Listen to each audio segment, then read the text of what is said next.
Hello, everyone.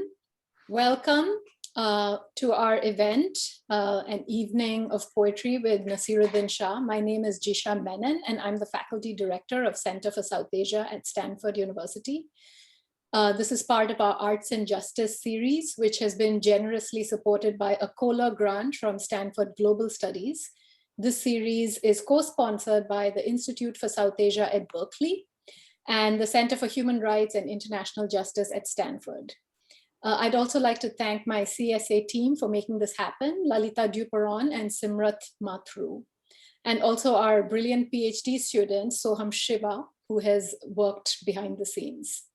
We have live captioning available for this event, so to access it, just click on the closed captioning icon at the bottom of your screen. And we'll open it up for questions at towards the end of the evening. So you can feel free to put in your question into the Q&A function at the bottom of the screen. So before we get started, I wanted to take a moment to acknowledge that this is a very difficult time for those of us who are living in South Asia and who have tuned in from India. Our hearts go out to all our friends and family in the region. No words can convey our sense of helplessness, rage, and desperation that we feel when we watch from afar as our loved ones suffer. So please know that you are all in our thoughts. Thank you for joining us today for an evening of ghazals with Nasiruddin Shah. We are using the word ghazal quite expansively, and we will be reading nazams to be more accurate. We hope that this evening offers an opportunity to find a few moments of stillness and beauty in a world which is currently roiling with so much heartache. Poetry can be a source of solace, at least it is to me. I always turn to poetry whenever I feel agitated with something. But it's also more than that. We know that poetry can be an invitation to bear witness. It can also be a mirror that reflects the world around us. And it can be a lamp that lights the way as our society is engulfed in darkness. And while it speaks in a tongue that is intimate and personal, it also carries the force of history and conveys the power of shared suffering. Faiz Ahmad Faiz's nazam bears this out. और भी दुख हैं ज़माने में मोहब्बत के सिवा, राहतें और भी हैं वस्ल की राहत के सिवा, मुझसे पहली सी मोहब्बत मेरे महबूब न मान. There are sorrows in this world besides the sorrow of love. There are pleasures too besides the pleasure of love. Beloved, don't ask me to love you as I once did. We are so grateful to be joined today by Nasiruddin Shah, who all of us in the audience already know is the greatest living actor in the world. For his contributions to Indian cinema, he has received the nation's highest awards, including the Padma Shri and the Padma Bhushan. I saw him on screen first when I was a child. The film was Masoom, and it's a film about innocence, of course, a child's innocence, but also the inherent innocence of people who make mistakes. It's about folly, forgiveness, and the capacity of love to reimagine and remake a home. And Nasiruddin Shah's performance as an anguished but loving husband and father is one of the most subtle performances that I've ever seen on screen. Questions of law and justice have animated many of the films that he has acted in. Who can forget from Akrosh, the anguished idealistic lawyer eager to make right the brutalities against tribal peoples, or his nuanced performances in the disquieting films Nishant, Ankur, Bhumika, Firak, and another one of my favorites, Albert Pinto Ko Gussa Kyun Aata Hai.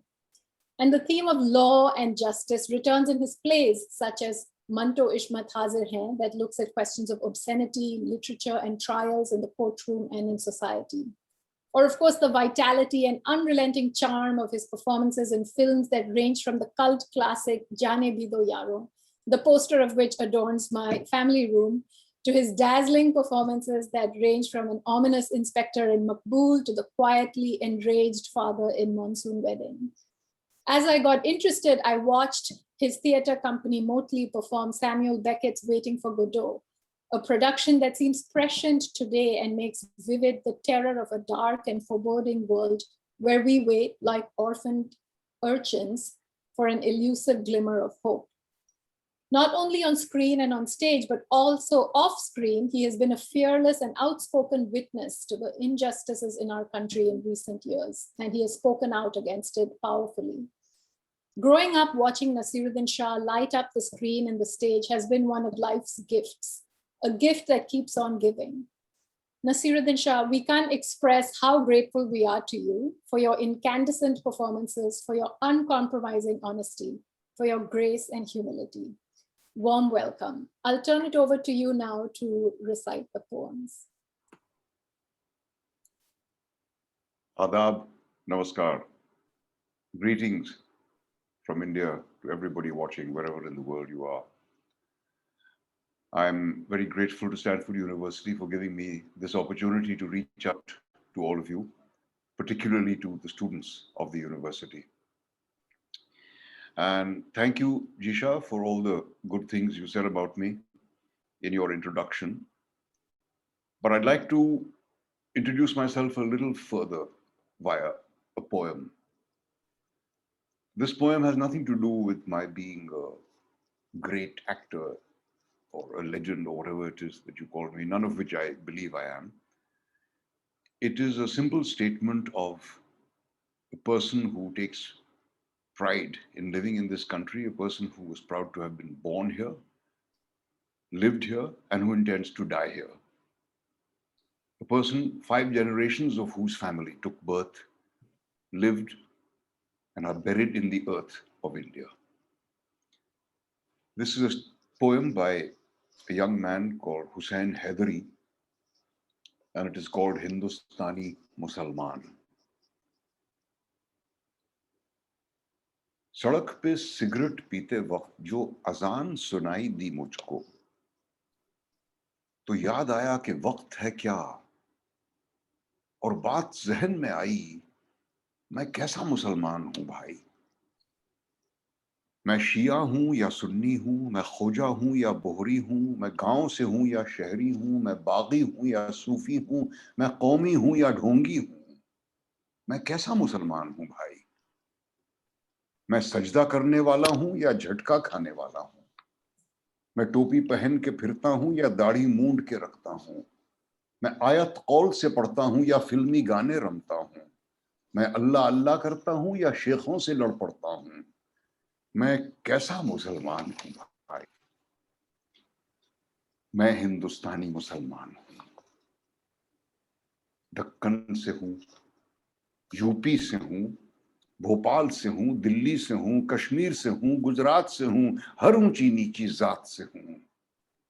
मैं ही हूं जुलाहा, मोची भी, मैं doctor भी हूं, दर्जी भी, मुझ में गीता का सार भी है, एक उर्दू का अखबार भी है, मेरा एक महीना रमजान भी है, मैंने किया तो गंगा स्नान भी है, अपने ही तौर पे जीता हूं, दारू सिगरेट भी पीता हूं, कोई नेता मेरी नस नस में नहीं, मैं किसी पार्टी के बस में नहीं, मैं हिंदुस्तानी मुसलमान हूं। खूनी दरवाजा मुझ में है, एक भूल भुलैया मुझ में है, मैं बाबरी का एक गुंबद हूं, मैं शहर के बीच में सरहद हूं, झुग्गियों में पलती गुर्बत में, मदरसों की टूटी सी छत में, दंगों में भड़कता शोला में, कुर्ते पर खून का धब्बा में, मैं हिंदुस्तानी मुसलमान हूं। मंदिर की चौखट मेरी है, मस्जिद के किबले मेरे हैं, गुरुद्वारे का दरबार मेरा, यीशु के गिरजे मेरे हैं। 100 में से 14 हूं, लेकिन 14 ये कम नहीं पड़ते, मैं पूरे 100 में बसता हूं, पूरे 100 मुझ में बसते हैं। मुझे एक नजर से देख न तू, मेरे एक नहीं 100 चेहरे हैं, 100 रंग के हैं किरदार मेरे, 100 कलम से लिखी कहानी हूं। मैं जितना मुसलमान हूं भाई, उतना हिंदुस्तानी हूं।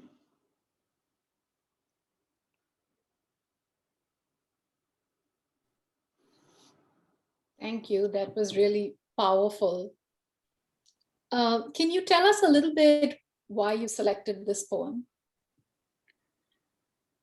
It describes my identity. It describes who I am, just like the young Hussein Heidari, who is many, many years younger than me, but who could find it in his heart to articulate his situation thus.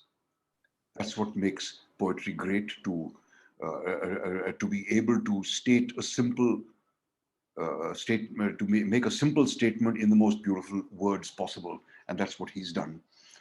And I find it important to recite this poem at any occasion that I can.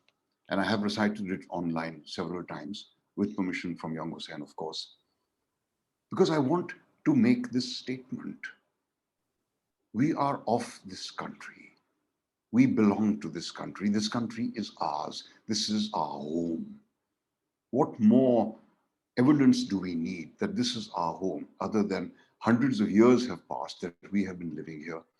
We have served this country. We have helped in whatever way we could.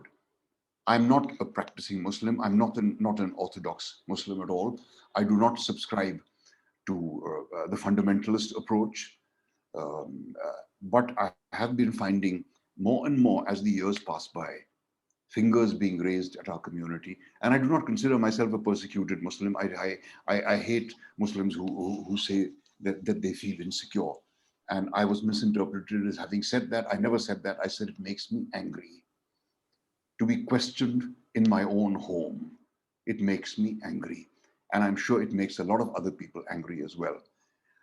I really, it's a question that has been bothering me for a long time. Has this insularity that we are being forcibly subjected to, has it always been there latently, or has it taken birth of late?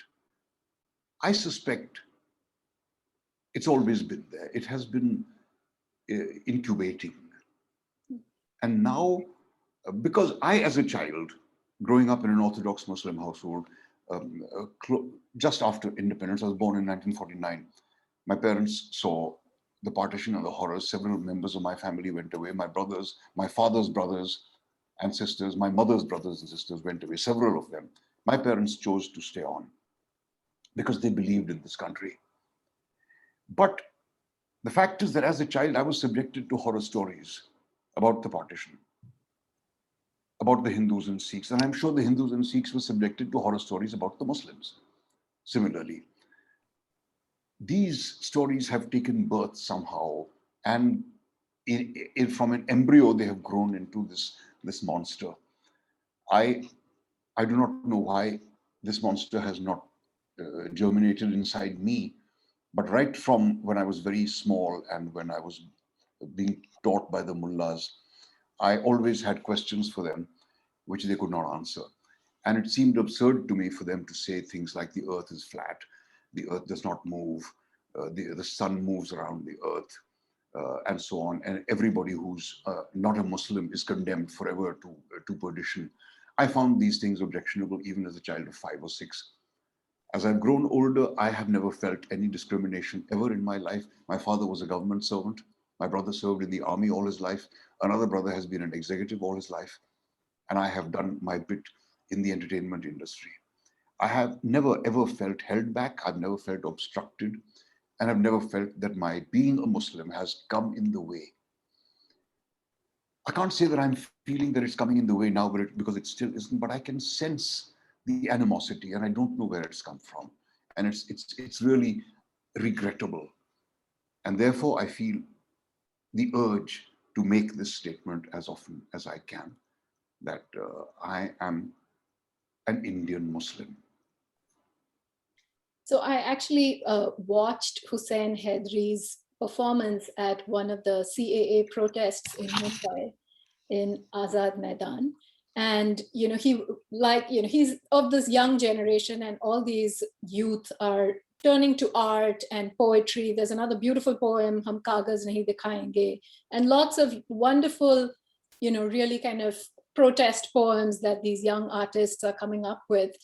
When I saw that performance, I thought it was so full of verve and vitality and dynamism. The way that you're reciting it, there's this other layers that I hear. There's a deep sense of melancholy in the way that you're reciting it. There's a sense of some kind of loss. Can you tell us what you feel or where that sense of loss is coming from in your performance of this poem. The questioning of my love for my country, the constant interrogations that we are subjected to, the fact that we have to prove our patriotism all the time. I feel very resentful. I feel that things were not like this earlier and things should not be like this now. And hopefully things will never be like this. So the sense of loss I feel, because I'm not the only one who's lost friends due to political affiliations. I'm not the only one who's been subjected to hate messages, to threats, to intimidatory tactics. And though I personally I'm fortunate to have not been personally affected, but I can see what's happening all around. The shocking incident of the hospital in Bangalore just a few days ago, where several Muslims were singled out, labeled as terrorists. People who were helping treat COVID patients are singled out, castigated, abused, and labeled as terrorists and lose their jobs. I feel the pain of such people. And it's not only the Muslims, the corona does not discriminate. Everybody is suffering. And it's very, what angered me was the blaming of the Tablighi Jamaat. Not that I approve of the Tablighi Jamaat, but to pin the entire blame of the super spreading people being from them and denying that nothing would ever have happened in the election rallies or in other massive assemblies that are happening all over in the name of religion. It's terrible. It's very hard to put away the thought that this is not the country that I hoped this would be. One of the other, beautiful things about Hussain Haidari's poem that you just shared is his own narration of how many sort of different facets he has to his identity. And the way that he narrates it is that he's walking through the space and even the sound of the azan stops his strolling. He can listen to this, Hindi filmi geet and how that is also affecting him. There are so many layers to this person who's strolling down the street, and you can see that he's describing an environment that's so porous that all these elements and impressions are cast on him. He says he belongs to all of this, right? He's the Ganga, he reads the Gita. So it's not insular, the way that you just said, that recently there's been this kind of hardening of groups and identities, whereas the experience of his religious subjectivity that he's narrating is one that is so mobile, that's moving through, that's sort of making all of these impressions. Exactly. How and when did it become so hardened into these separate groups? When did they get crystallized? It's difficult to pinpoint. How do you know when a tree has grown from a sapling into a massive thing which gives you the shade? You never see it grow. You never realize your children are growing. If you don't see them for a long time, and then you meet them after a long gap, then you'd know that it strikes you that they've grown. But if they're with you all the time, you're not aware of how this thing gradually, organically grows. So it's impossible to pinpoint when it happened. The fact is, it has happened, and it is highly unfortunate, because I used to feel privileged. I still feel privileged to live in this country, but the privilege earlier was that, as the poem says, Masjid bhi meri hai, mandir bhi mera hai, gurdwara bhi mera hai, girja bhi mera hai. And I've been to all these places. I have experienced tremendous peace and solace in the Harmandir Sahib in Amritsar. In fact, I don't think I've experienced that kind of solace anywhere in the world, in any religious place. I've attended several services in church, and I felt the same thing over there. So I used to feel privileged that I live in a country where this much tolerance is possible, where an acceptance of every kind of faith, of every kind of belief, of every kind of taste is possible. What a fantastic country we are. People often, when I was doing this a Hollywood movie in some years ago, 10 years or so years ago, and I'm playing an Indian character, and the person said, would you please read this in an Indian accent? So I said, excuse me, what is an Indian accent? Are you telling me to do Peter Sellers? In that case, I'm walking right now. Right. How do you define an Indian accent? The only Indian accent you've heard is Peter Sellers. And what he does is a bad imitation of a Keralite accent. He probably had a Malayali friend tucked away somewhere. As a and Malayali, I would object to that, but but I said, look, we speak English. English is an Indian language. of course, absolutely. Yeah, absolutely. We have made it our own. And what is Indian? Can you tell me, please? So What can you speaking do? Yeah, what can you find in common between Kashmir and go through traverse the whole length of the country and go down to Kerala? And what can you find in common? Nothing. This vitality, this variety. This was our lifeblood. And this is also what the poet is saying, right? That don't reduce me when all of this multiplicity, all of this variety is mine. There. Yes. And you shouldn't be so reductive to just make me a single note and remove the full sense of harmony that all of these other layers bring. That's right. So speaking of language, can you tell us a little bit about your own foray into Urdu? I mean, it is your language, but like many of us, we grow distant from our mother tongues when we get enculturated into English language. And, I was a student of English literature, and I learned English literature even before I could really appreciate my own Indian literatures. So what was your journey back to Urdu? Well, somewhat similar. I appreciated it. There was a time when I felt that the only great writers, the only great poets, the only great playwrights, all in English. It took me years before I discovered the literature of my own language, the literature of my own country. And I felt an enormous pride when I found the writings of Premchand ji or Krishnan Chandra or Saadat Hasan Manto or Ismat Chughtai or Rajinder Singh Bedi. And Urdu was the first language that entered my ears. It's the first language I heard. It's the first language I spoke. And then at the age of 5, we went away, my brothers and I, to boarding school, and we forgot all the Urdu that we knew, because we didn't forget it. We sort of relegated it to the back shelf because it was cool to speak in English. When we went home, my mother was barely ever part of the conversation because she was uneducated and didn't speak English, and we would jabber away in English all the time. By the time I left school, I was pretty convinced I was somewhat of an Englishman. And then I went to Aligarh University, as luck would have it, to do my graduation.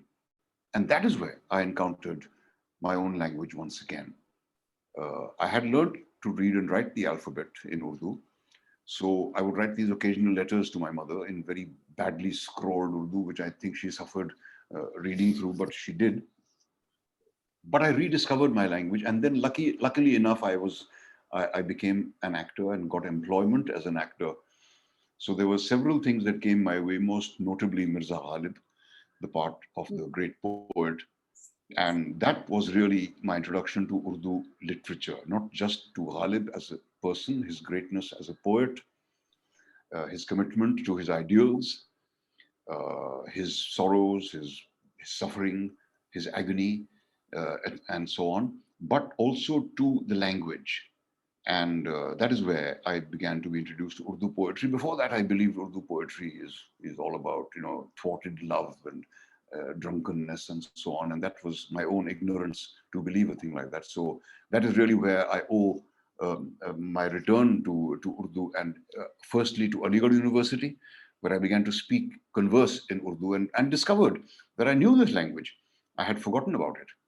And then Ghalib helped. And then since Ghalib, I have been attempting to read other poets and attempting to improve my Urdu reading. My handwriting is still terrible, though. Would you like to read the second poem for us? Yes. The second poem is by Sahil Ludhianvi, who is known to most people only as a film poet. But if you study even his film poetry, you'll never find any flippancy in any of his work. You'll find a great sense of commitment. You'll find a great sense of agony. And this is This poem is a yearning for the future. It's called Aao ke koi khab bune. Come, let us weave a dream. आओ के कोई ख्वाब बुने कल के वास्ते, वरना ये रात आज के संगीन दौर की डस लेगी दिलो जान को ऐसे कि ताउम्र फिर न दिलो जान कोई हंसी ख्वाब बुन सके। गो हमसे भागती रही ये तेज गाम उम्र, गो हमसे भागती रही ये तेज गाम उम्र, ख्वाबों के आसरे पर कटी है तमाम उम्र। जुल्फों के ख्वाब, होठों के ख्वाब और बदन के ख्वाब, मेराज फन के ख्वाब, कमाल सुखन के ख्वाब, तहजीब जिंदगी के फरोग वतन के ख्वाब, जिंदगी के ख्वाब, कूचे दारो रसन के ख्वाब। ये ख्वाब ही तो अपनी जवानी के पास थे, ये ख्वाब ही तो अपनी जवानी के पास थे, ये ख्वाब ही तो अपने अमल की असास थे। ये ख्वाब मर गए तो बेरंग है हयात, ये ख्वाब मर गए तो बेरंग है हयात, यूं है कि जैसे दस्ते तहे संग है हयात। आओ कि कोई ख्वाब बुने कल के वास्ते, वरना ये रात आज के संगीन दौर की डस लेगी जान और दिल को कुछ ऐसे कि जान और दिल ता उम्र फिर न कोई हंसी ख्वाब बुन सके। That's beautiful. Will you tell us a little bit about why you selected that poem? There was a dream that India had, which has somehow gotten disrupted and turned into a nightmare. What Zahir wrote this, it was just post-independence, and I think he was mirroring the disillusionment of poets like Faiz Ahmad Faiz, who wrote Subhaya Azadi, in which he says that we have still not found the destination that we set out for. The darkness has not decreased. And there is a line where he says, Visale hijr haram. The pain of separation should not be talked about. Only the joy of independence should be celebrated. All very well, but there is a time when we must confront reality and we must see it. And I think that if we all give in to cynicism today, considering the dark scenario that we are operating under, if we all give in to cynicism and hopelessness today, then there is nothing left. The next stage after cynicism is death. So we cannot afford to be cynical. We cannot afford to imbibe the bitterness that is all around us. We have to resist it, and we have to fight it, and we have to continue dreaming that the India of our dreams will one day materialize. That's very powerful. So one of the, we actually started this evening also with Sahir Ludhianvi's song Kiska Lahu Hai, because of course that is also a very resonant song. This is his centenary, his birth centenary this year. He was born, in fact, March 8th, so 2 months ago, about 100 years ago. So it's interesting that song as well is talking about a particular moment where, there was so much criticism when the naval officers were protesting the colonial brutality, and they were all kind of deemed traitors. And you can see similar kinds of scenarios now where anybody who criticizes or speaks up is deemed an anti-national. So you can see resonances even in that song, and the beautiful poem that you've just recited for us also has the sense of hope and futurity and a possibility of a different future that we could strive for. Yeah. But that's the sign of any great writing, that it transcends the time it was written for. It's almost as if this poem was written for today. The Rehbar Mulk ko Qaum bata ye kiska lahu hai kaun mara was, as you said, written after the naval mutiny, but it sounds like it's been written for today. Yes. It's asking the question that needs to be asked.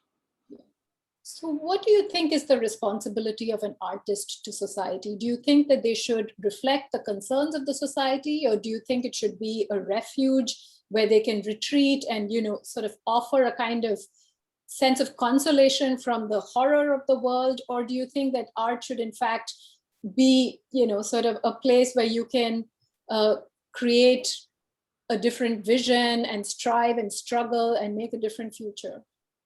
There was a time when I thought it was cool to be apolitical. There was a time when I thought that art for art's sake is good enough. That is no longer the case with me.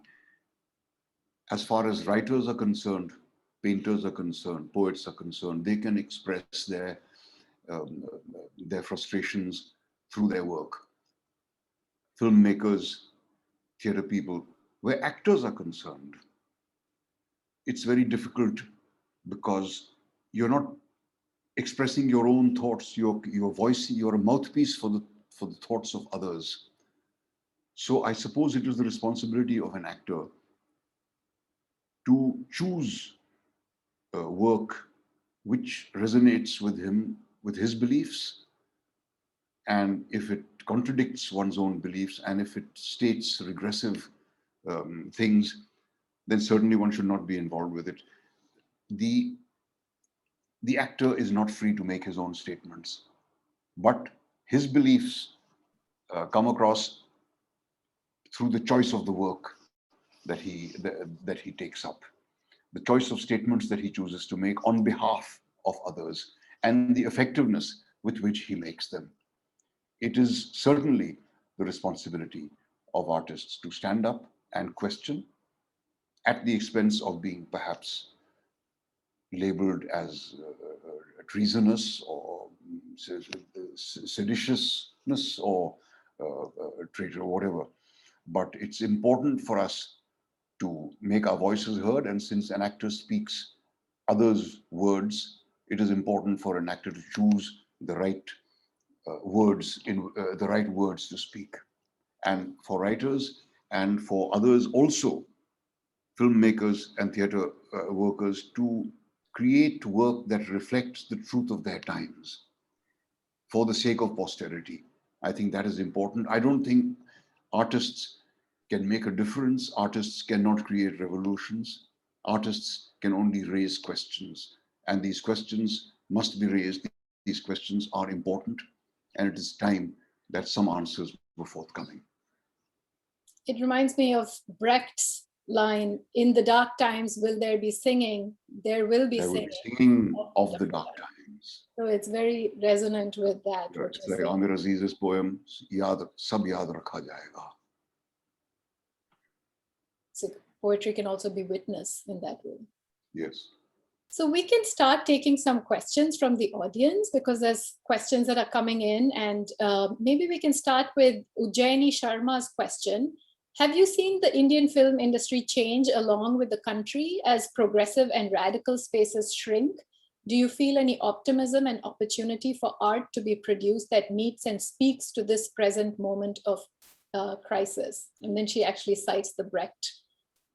I see the need. Of course, if I didn't, I'd be blind. But I'm not overly optimistic about the Hindi film industry. The Hindi film industry worships one god, and that is Mammon. And they proudly proclaim that their only purpose is entertainment. Their only purpose is to fog the minds of the audience, to dumb down the tastes of the audience. And that's not something they claim, something which I say. They claim entertainment is what they provide. I'm never not knocking entertainment.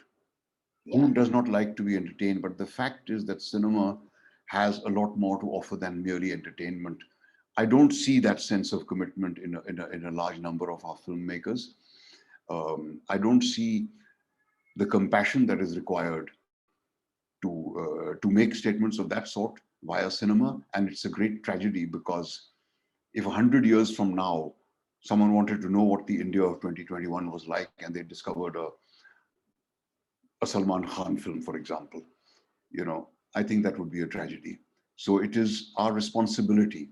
I can speak for movies and for theater, since those are my professions, that we have the responsibility to represent life as it is.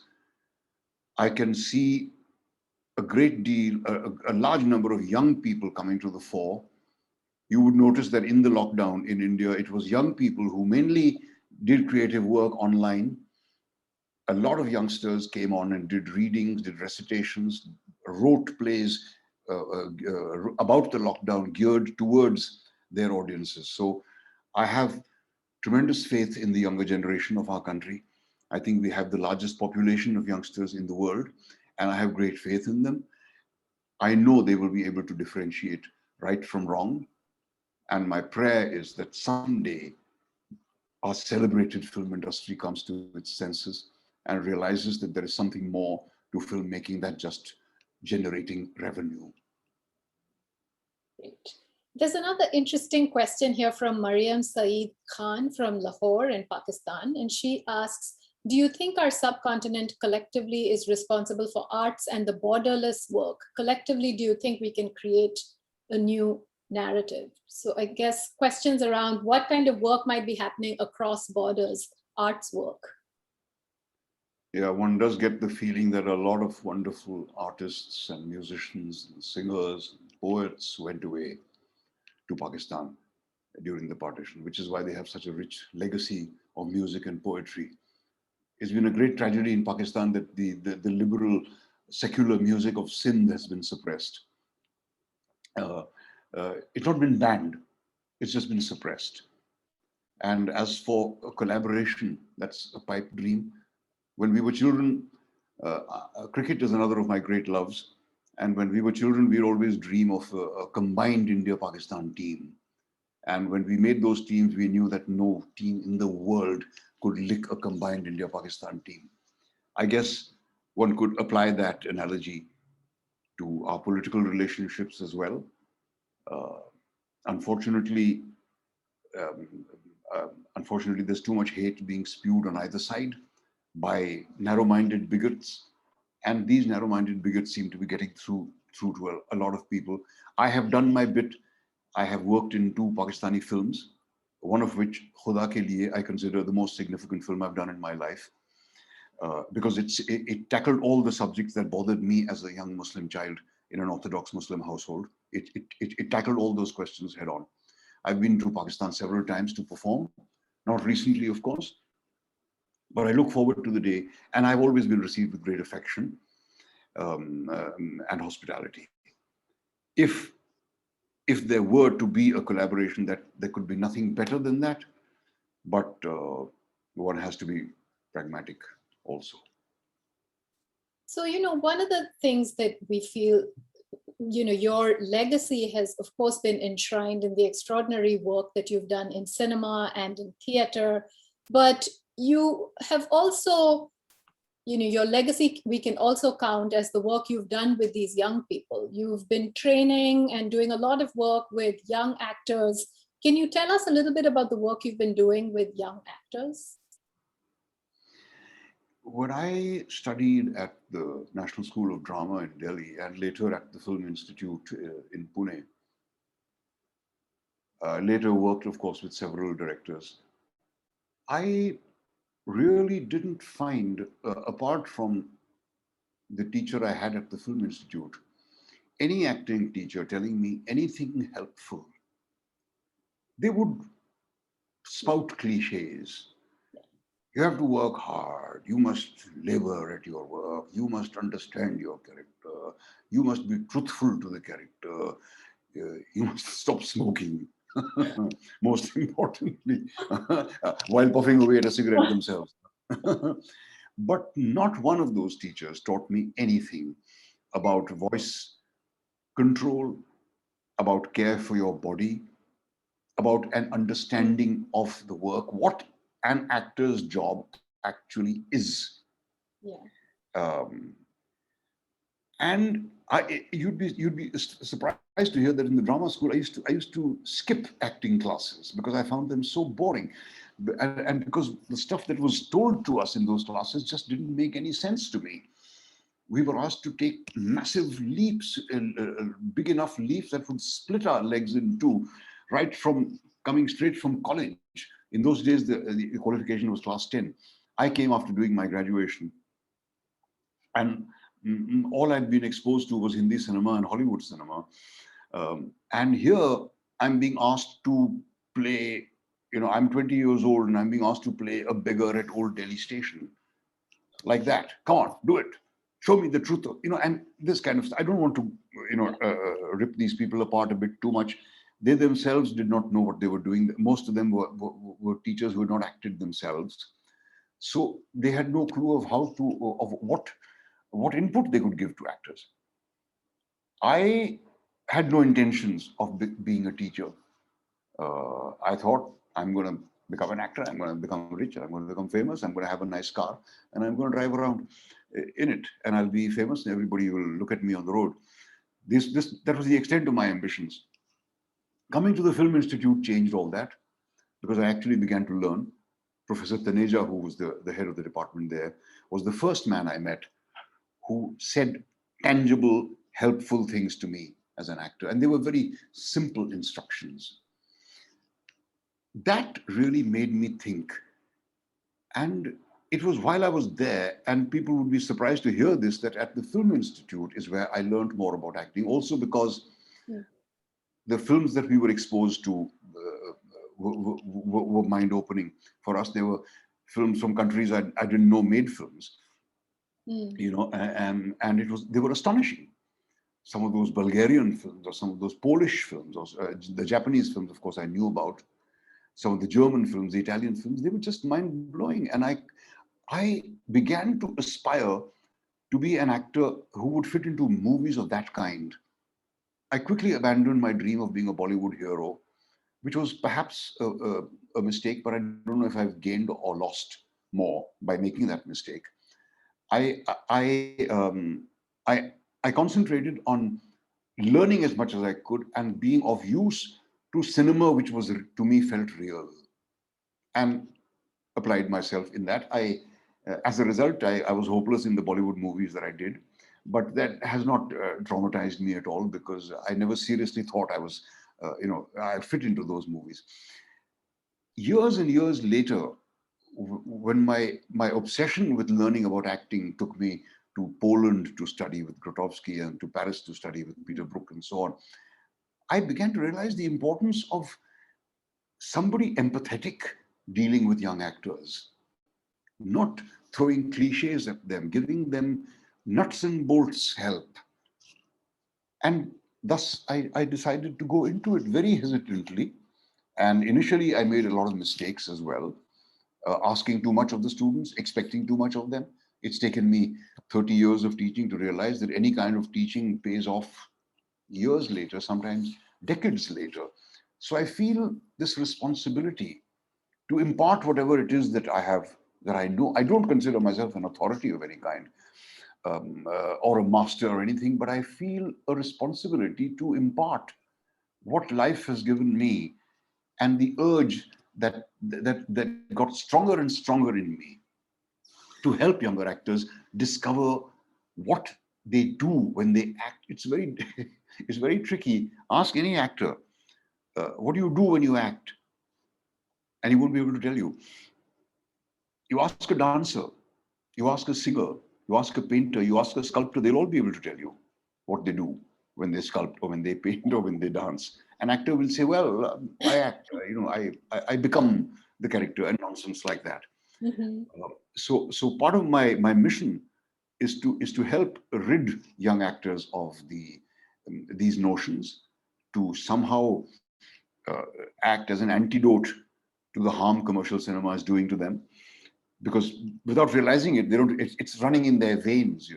Their responses are straight out of there.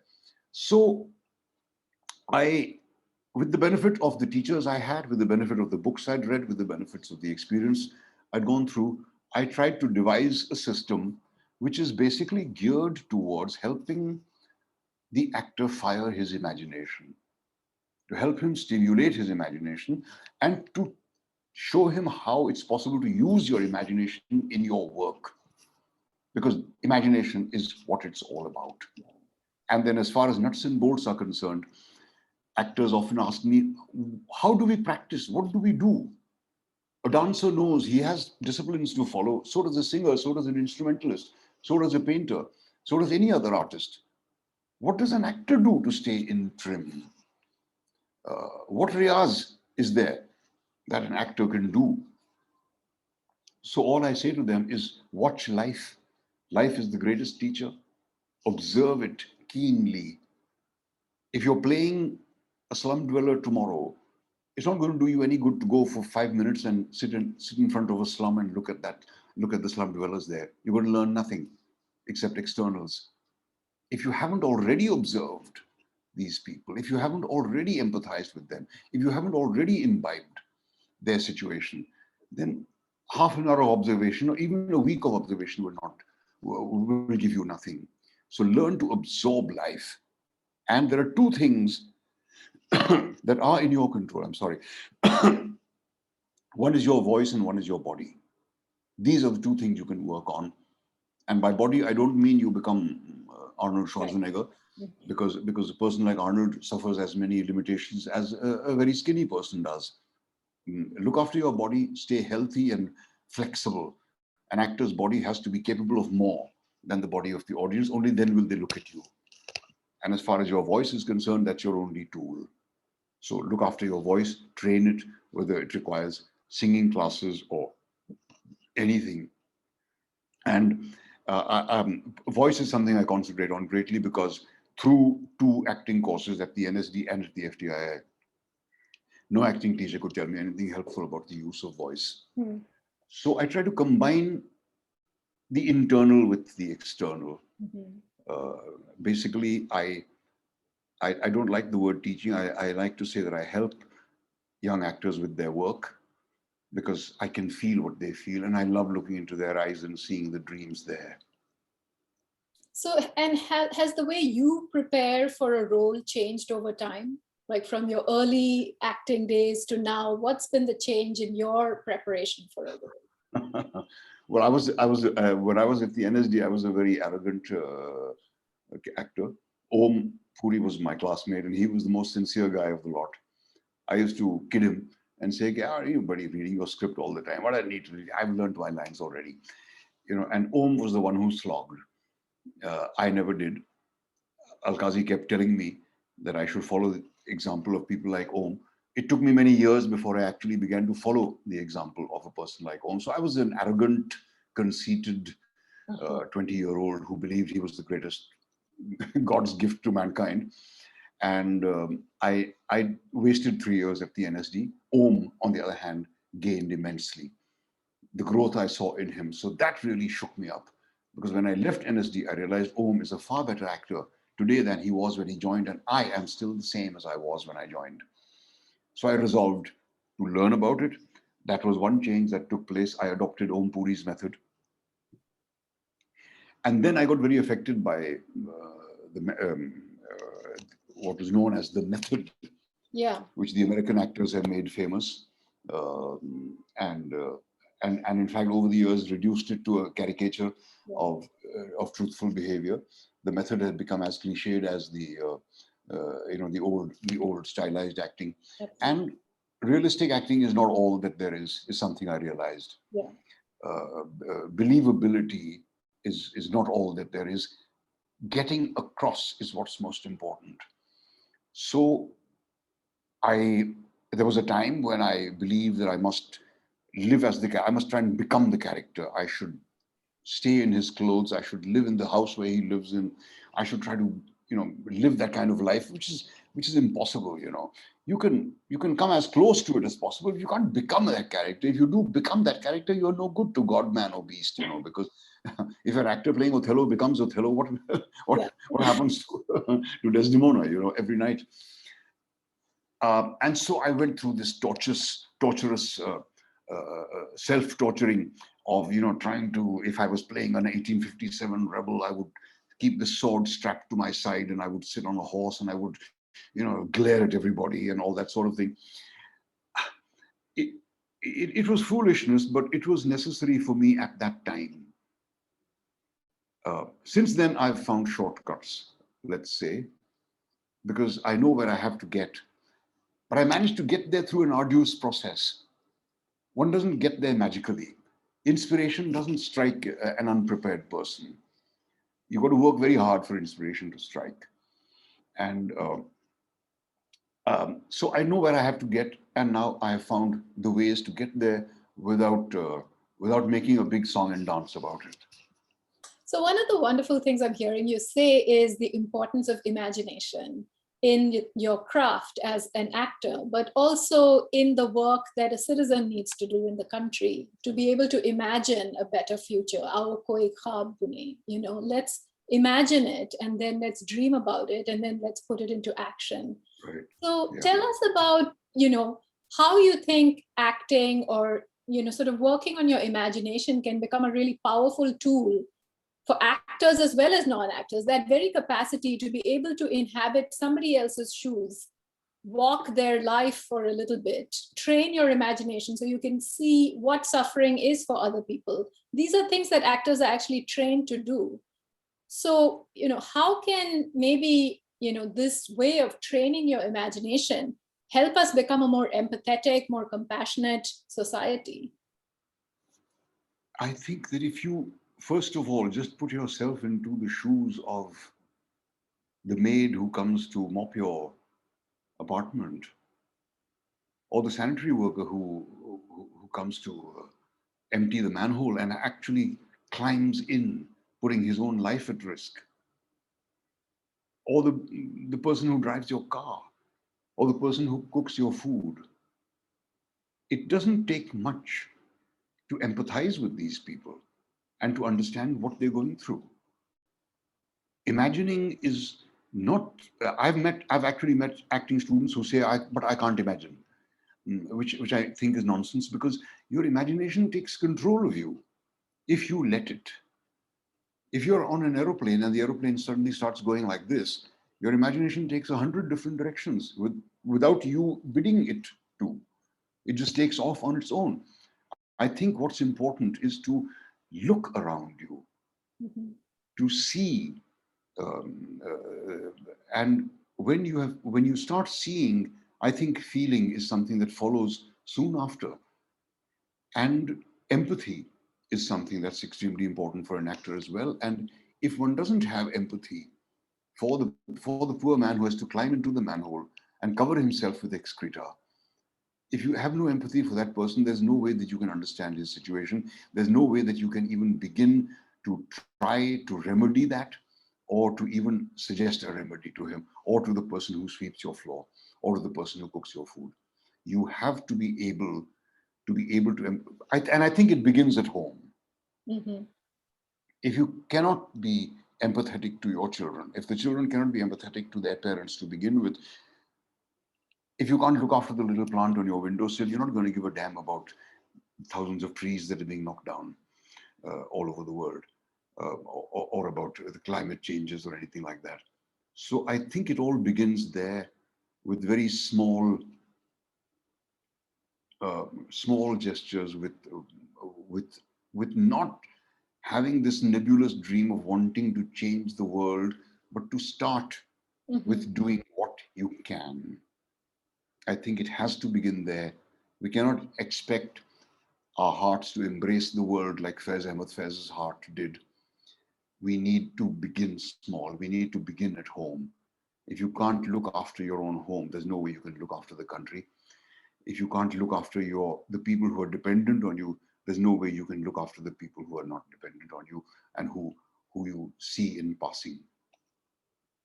There's a question here from my colleague, Usha Iyer, who teaches film studies, and she would like to know how does the political situation that's unfolding in the country ever determine what kinds of roles you're selecting? Yes. If there were to be a project glorifying an administration that I think is doing harm, I would certainly not take part in it. Yeah. And as I said before, I have to find beliefs that my beliefs coincide with. If there's anything that goes contrary to my beliefs, it is my forsworn duty not to touch it. I did a film called The Tashkent Files, which in fact I did not realize would be an attack on the previous Congress governments and so on. But I did it because it purported to be a thriller.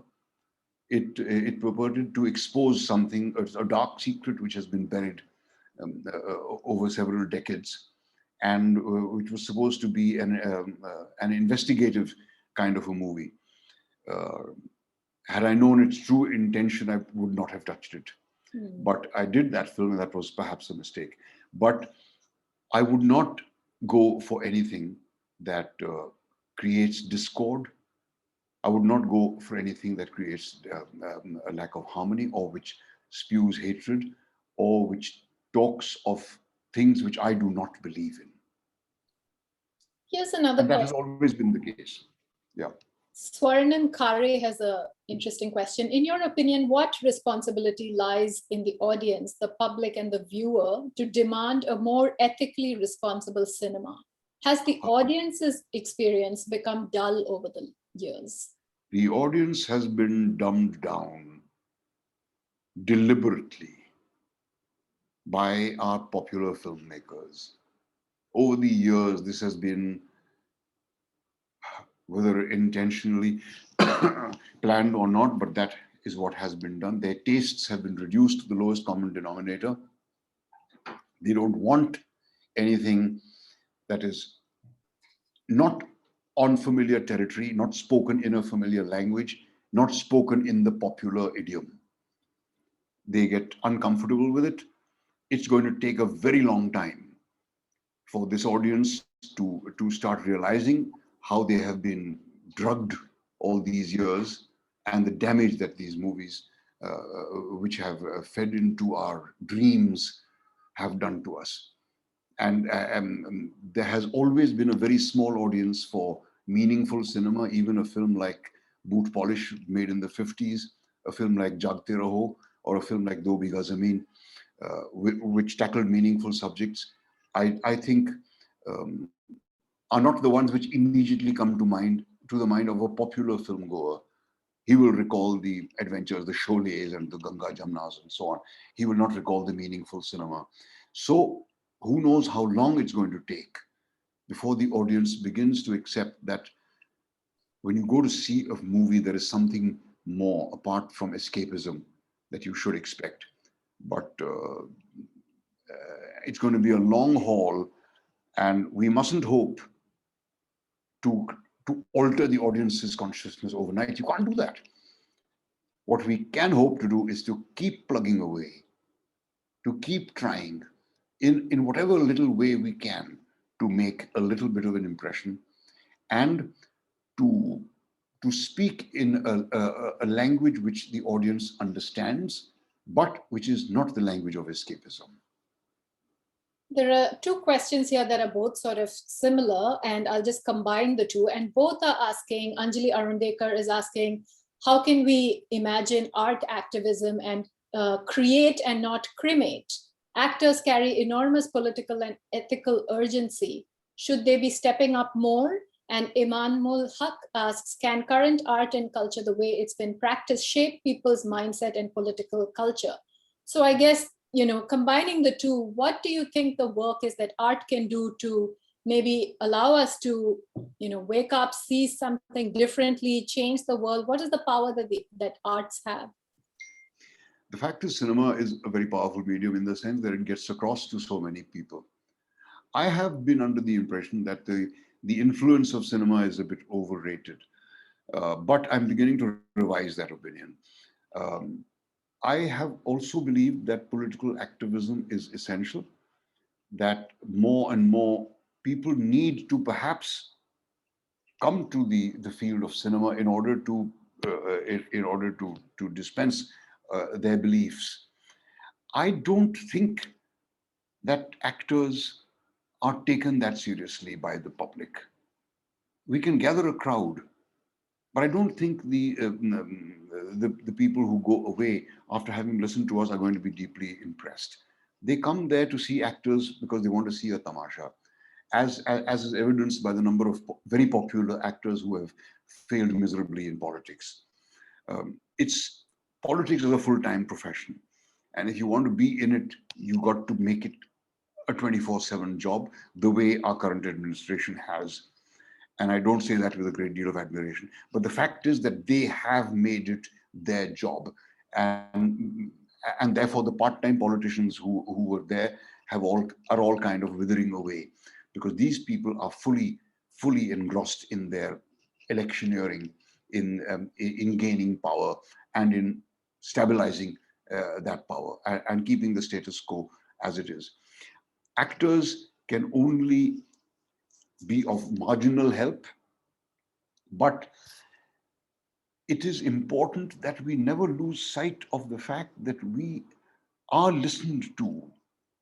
Maybe someday we will be taken seriously, though I don't see that happening very quickly. And as far as political activism in cinema, my prayer is that the people who make popular movies can someday see reason and someday find a purpose for making those movies, a purpose they believe in, apart from enriching themselves. Well, we're all out of time. So I just want to thank you on behalf of our audience for, as always, giving us your wisdom and your fearlessness and your truth and being so kind and generous with your time. We've learned a lot, and we're very, very grateful to have people like you stand up and speak truth to power and be fearless, and, you know, for the wonderful work that you've done, your archive of cinema and theater. And thank you so much for sharing the nazams with us as well. Do you have any final words of wisdom for our students who may be listening in, our theater students and film students? Well, theater students, film students, I'd say that think of making movies that reflect the spirit of the times. You have to do this for posterity. And for the theater students, I'll say this, that a lot of theater students I've encountered await the ideal opportunity, the ideal budget, the ideal script, the ideal cast, the ideal auditorium, etc., and never actually get going. So what I would suggest to any theater people who want to be theater practitioners, that nothing can stop you from doing theater. All you need to do a play is one text and one actor and one audience. That's all. I go to these theater institutes where they have these massive lawns and corridors and this and that, and I say to them, why don't you utilize these spaces? Theater, the ideal definition of theater is one actor, one audience. The fact that you and I are talking and exchanging views, this is theater. So go ahead, and I get these youngsters who come and say, we want to join your company. And I say, no, there's no place in my company, but why don't you do something on your own? Just find a story that you'd like to recite and recite it to a few friends. And once you have the job ready, avenues open up to present it. So start small and start true. Thank you. On that note, many, many thanks. All right, Jisha. Lovely talking to you. Nice talking to you. Thank Bye. you. Bye, everybody.